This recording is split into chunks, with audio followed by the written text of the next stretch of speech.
Then we will, once the fire is going, take remains of last year's Yule log, which I have stored in this tin, and add it to the Yule fire, making a continuous fire that's been going, well, for the 13 years that I've lived in this home or in this state. That's what we're going to do. And then I think the final thing we'll do at the end is I'll tell you a story. So let's begin by kindling the fire. I welcome Yule into this home by lighting the Yule fire.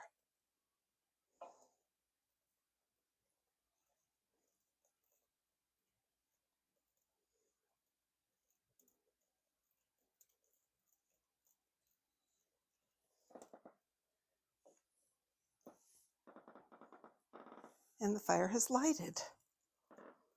A good piece of birch bark ensures that that will happen. Let's just wait till it catches a bit.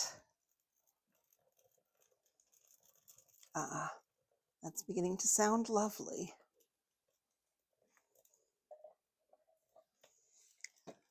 This Yule fire is a continuation of all my Yule fires past, and I add the remains of last year's fire to this fire so that we can truly make it continuous.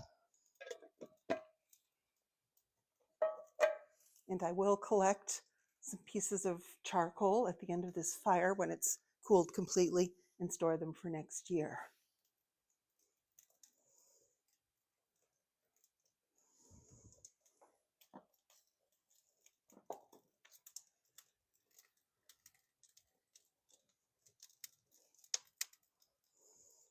Spirits of autumn and spirits of this place, I thank you for who you are and the many gifts that you have given me, both in the beauty of nature and in experiences of autumn. I thank you. I appreciate you. I wish to give you the remains of these gifts as a token and a tribute to my gratitude.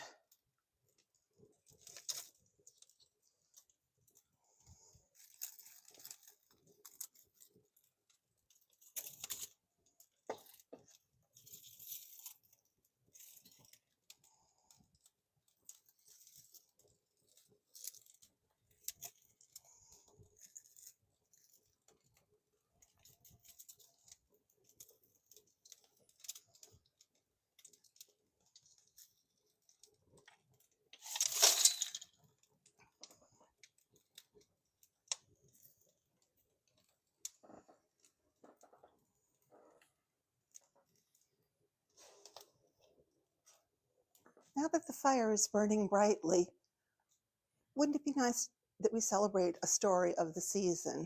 I'd like to tell you the story of Mother Winter.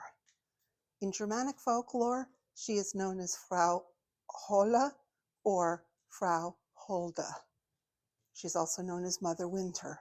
The Brothers Grimm collected this story, and the version that I tell is loosely based on Grimm's tale, updated a little for modern times. A long time ago, in a small village in the Alps, there lived a family that had two twin daughters, identical twins. They were both brown-haired and brown-eyed, but you could tell them apart because of their personalities. Angelique was cheerful, smiling all the time. She even skipped when she walked. She was so cheerful. And she was a good student at school.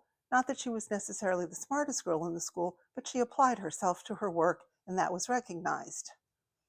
She also was willing to help the family for their various errands in the house, and she didn't have to be reminded because she knew which things were hers. The other sister, younger by a couple of minutes, was Raven, and you could tell her because she either had a frown or a pout on her face.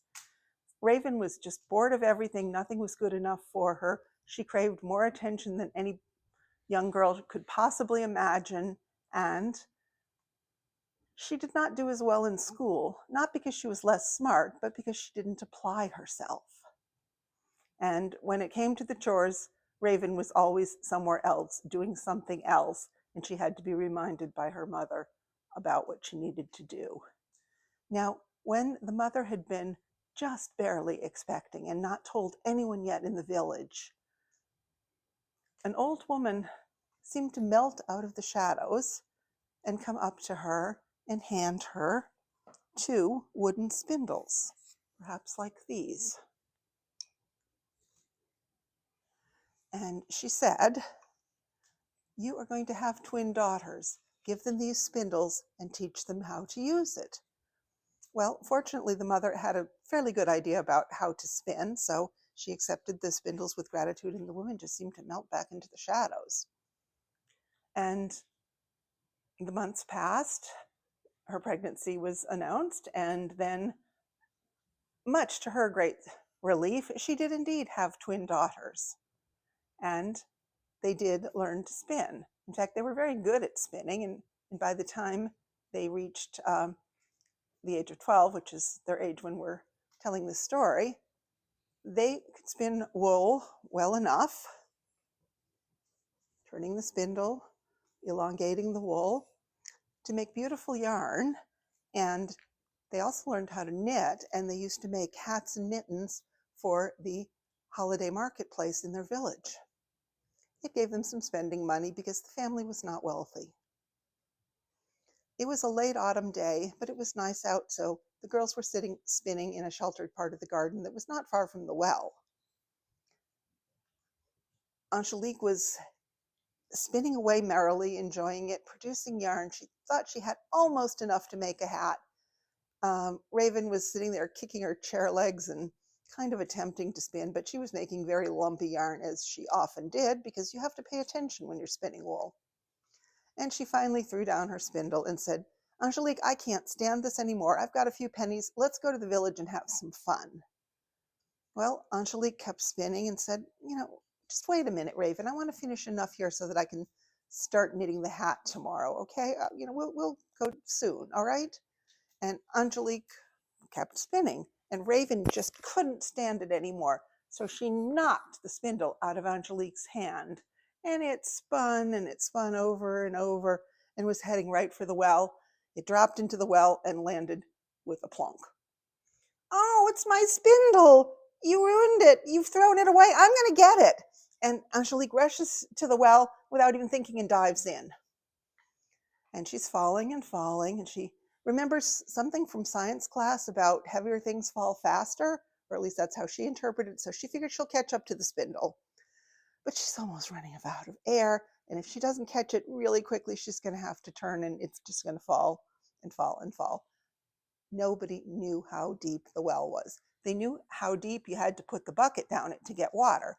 But anytime they tried dropping a rock to listen to it strike bottom, they never could hear it. So it's just barely in her grasp. Yes, she's got it. And she starts to turn to swim upward, and then she realizes that she can breathe just fine. Apparently holding the spindle. That spindle must have been magical, because she could breathe underwater. So she doesn't struggle so hard. It's like, well, I'll go to the bottom, then I'll know how deep it is, and then I'll swim up to the top. So she heads back downward with spindle in hand and falls and falls and falls, and finally falls out of the bottom of the well into the sky. But the water doesn't fall out of the well. There's an awful lot of magic here that we don't know anything about, but there's always been rumors in the village that magic abounds. So she falls a short distance through the sky, lands in a pine bush, and crawls out of it, dusts herself off, and looks around. Nothing looks familiar. Now, where would you end up if you fell down a well? There was nothing she had really heard in science class that would give her a hint of that. Wouldn't you think you'd stay on your own land? But this was not their own land. It was a village she'd never seen before, or at least the outskirts of one. There was a house down there, though, and there was smoke coming from the chimney. So she decided that she would go to the house and ask for directions back to her home village. So she does, and she heads to the house and knocks on the door. No answer. knocks louder. Still no answer, but the door swings open and she steps inside. It smells like there's bread baking in the oven. It smells really nice and it's warm in there. So she decides to sit down in the kitchen chair and wait till whoever owns the house comes to take the bread out, because surely they will. And she waits, and then she hears a voice coming from the oven saying, "Could you take us out? We're done now." Yeah, please take us out. Okay, so the bread is talking. This is indeed a magical place. But she opens the oven, finds some pot holders, and takes 3 beautiful, just perfectly browned loaves of bread out of the oven, places them on the table to cool, and sits down again. Only a few seconds later, she hears footsteps, and in the door comes this petite older woman. She's dressed completely in white. She has her long hair in a braid, far, far longer than my own. It seems like that braid had all of time woven into it. It was that long. And she looks over at the bread and smiles, and she looks over at Angelique and says, "And who might you be?" Angelique replies, "I'm Angelique. I had an adventure. I fell down a well and I don't know where I am, and I don't know how to get back to my village." "Oh," says Mother, for she introduces herself as Mother Winter. "I don't know where that village is, but we will think of something. And until we think of something, let me offer you my hospitality of a bed to sleep in and enough food to eat. I only ask that you do one chore for me, and that is every day I would like you to shake the down coverlets to fluff them up, because they get terribly lumpy if you don't shake them every day, and they're much softer and warmer if you do." Angelique is glad to do that, a little worried that she's going to be away from home longer than she thought, but what can you do about it? So 2 weeks pass. Angelique is well fed. She has a good bed to sleep in, a nice warm coverlet on the top made of down, which she shakes diligently every morning, just flapping it out the window, airing it, fluffing the feathers, and then putting it back on the bed. And then she helps Mother Winter with her coverlet as well. One evening they were sitting by the fire, and Mother Winter noticed that Angelique's vision was just drifting off into space, and she was sighing so hard that it made the flames flicker. "Ah," she thought, "I know what the problem is. Angelique, are you homesick?" "Yes, Mother Winter, I am. I miss my family. Raven is difficult sometimes, but she's my twin sister, and we have fun together, and I'd love to be home for the holidays." Says Mother Winter. "Let me do some research tonight. You go to bed, your normal time. I'll stay up and do some research, and I bet I'll have an answer for you by morning." So Angelique leaves Mother Winter to her books, her papers, her notes, and she's, scribbling assiduous notes and comparing 2 and 3 books together and muttering to herself. And Angelique goes up to bed and manages to sleep, although she was awfully excited. And in the morning, she decided she was going to give her coverlet a good shaking, because this was her last night here and she wanted to leave it absolutely perfect. So she's shaking it and shaking and shaking it. Maybe she got a little carried away shaking it, because the coverlet rips wide open and feathers pour out everywhere. And they're swirling through the sky, and I swear they're multiplying, because how could one coverlet contain that many feathers? But the entire air is filled with it. You can't see beyond the edge of your hand, really. It's just solid feathers. And the feathers slowly drift down and slowly start falling, but yet more and more are coming. And when the feathers touch the earth, they turn to snow. And snow rages on for most of the morning.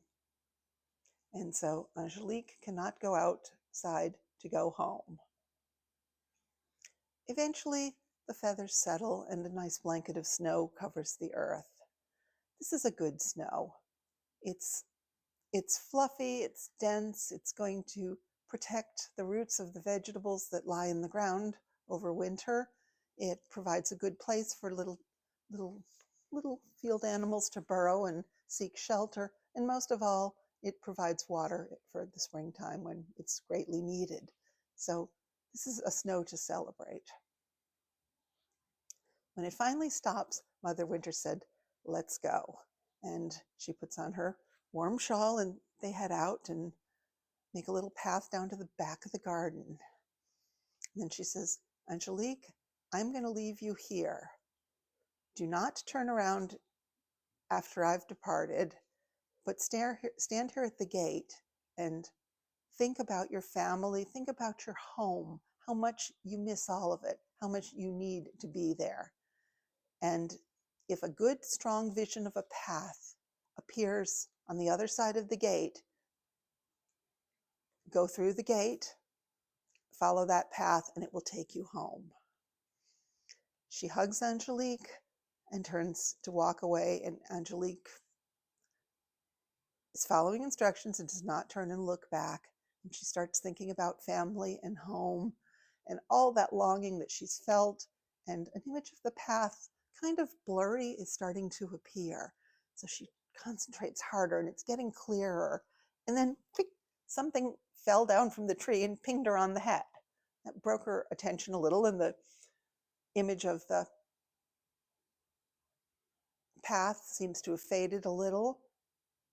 And she tries, and more things keep falling, and they're just breaking her attention too much. So she has to see what it is and looks down at the snow. It's little gold coins that have fallen from the sky. There's a pine tree up above. These aren't pine cones, these are coins. What do I do with these? If I leave them here, they'll get buried in the snow. I don't have a bag to put them in to leave behind. I've got my pocket. I suppose I can put them in there, and maybe we can find a way, if they belong to Mother Winter, we can find a way to get them to her, perhaps.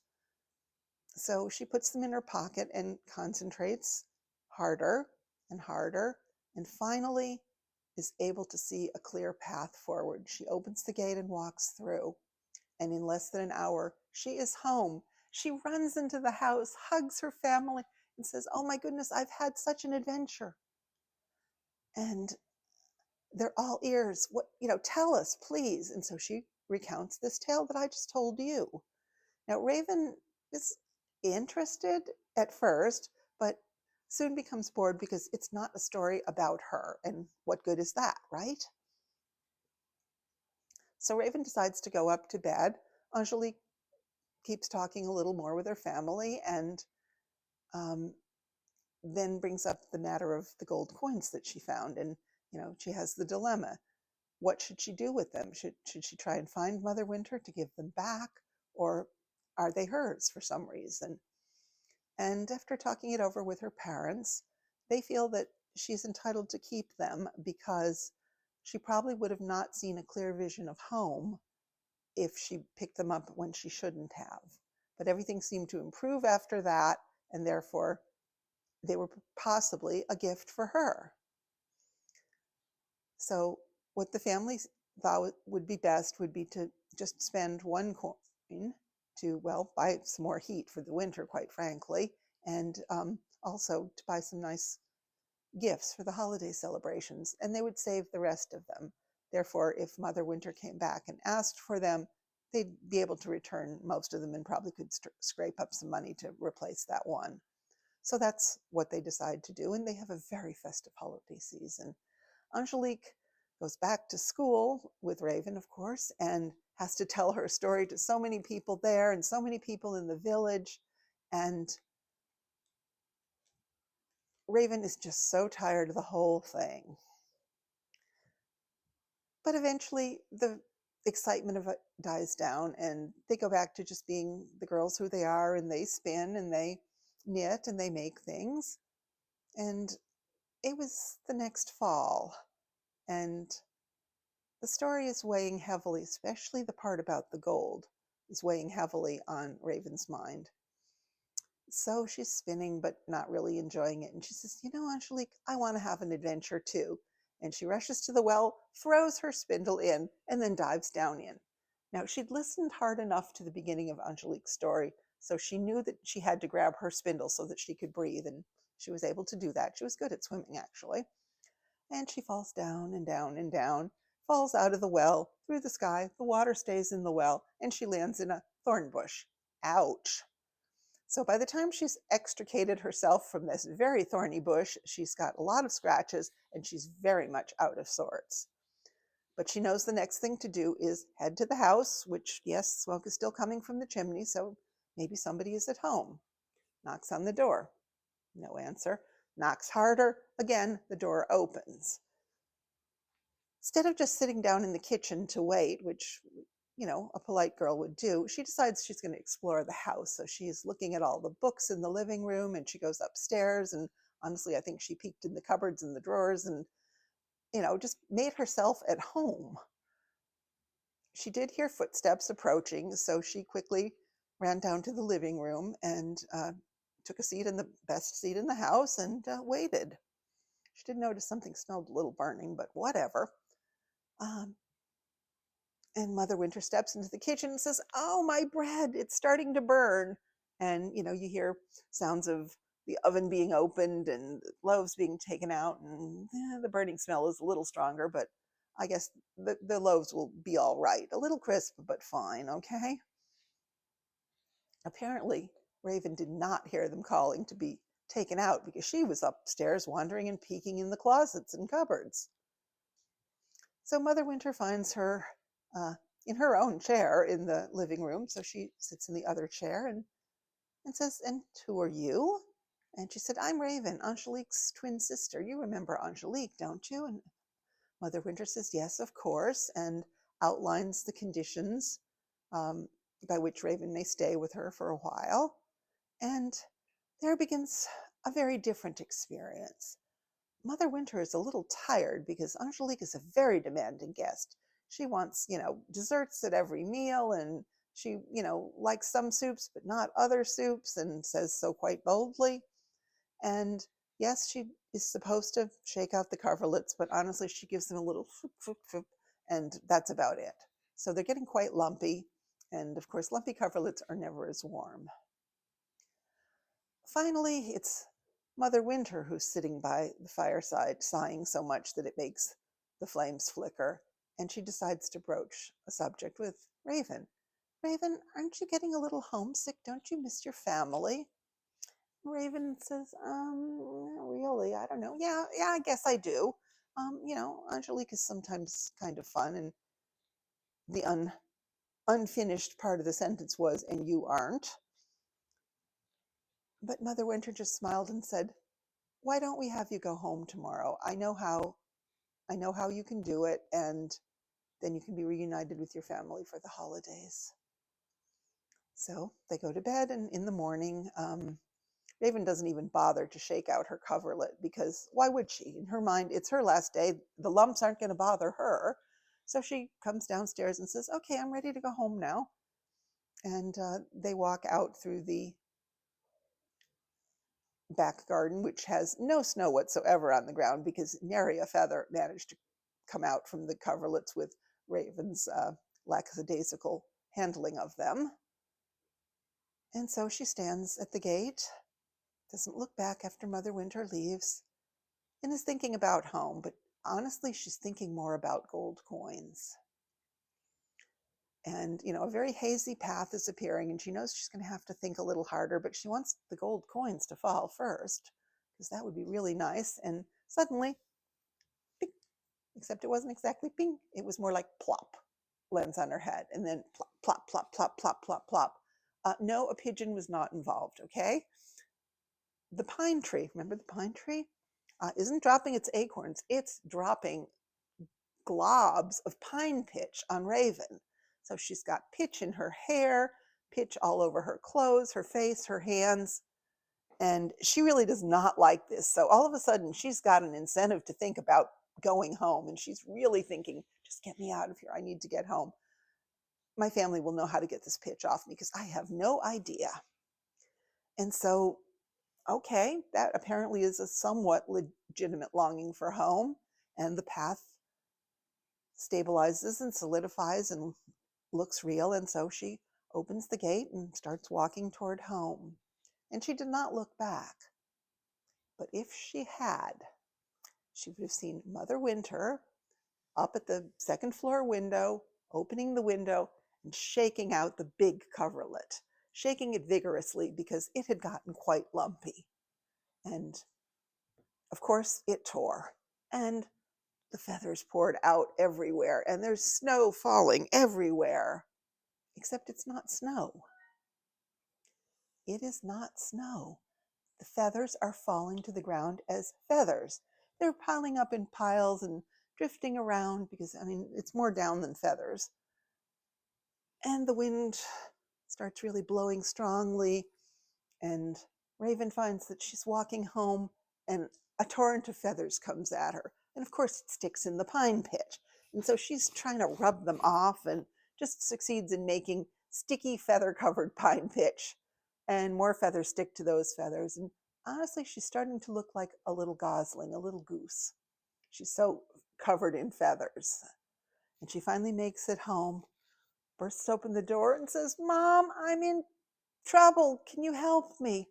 And Mother comes rushing in, and it's like, "Oh my goodness, what happened to you? You smell like pine pitch. Are those feathers?" "Yes. And I didn't even get any gold." And so her mother says, "Well, I'm going to recommend 2 baths for you and maybe then a shower, and that will probably do it. Make sure you scrub really well and, clean the bath out of its soggy feathers before you pour the next one. And that should, take care of it. And when you're somewhat clean, then have a shower." So, well, it took 3 baths and a lot of scrubbing until Raven could enjoy a nice hot shower. And the pitch did come off and the feathers did come off, but her hair was a lost cause. She just could not get the pitch out of it. And her mother had to cut it very short. And it was kind of spiky looking after that, but such is life. So she didn't want to tell her story because it wasn't a happy story. And she went up to bed rather early. And Angelique followed a little later, and she noticed that Raven was still awake. And she said, Raven, you get out of life what you put into it. Isn't that true? So I'd suggest do your chores, shake the coverlets really well, and don't worry so much about the gold. It'll come when you do everything else. I'd like to wish you a very happy Yule. I hope to be around more in the coming year, and I will tell you about some of my adventures. And if you noticed a brace on my arm, that's not part of my adventures. That's just a sprained wrist, and I'll be fine. So, Yule blessings to you all, crafty ones. Remember to practice your craft every day, and I will see you soon. Bye.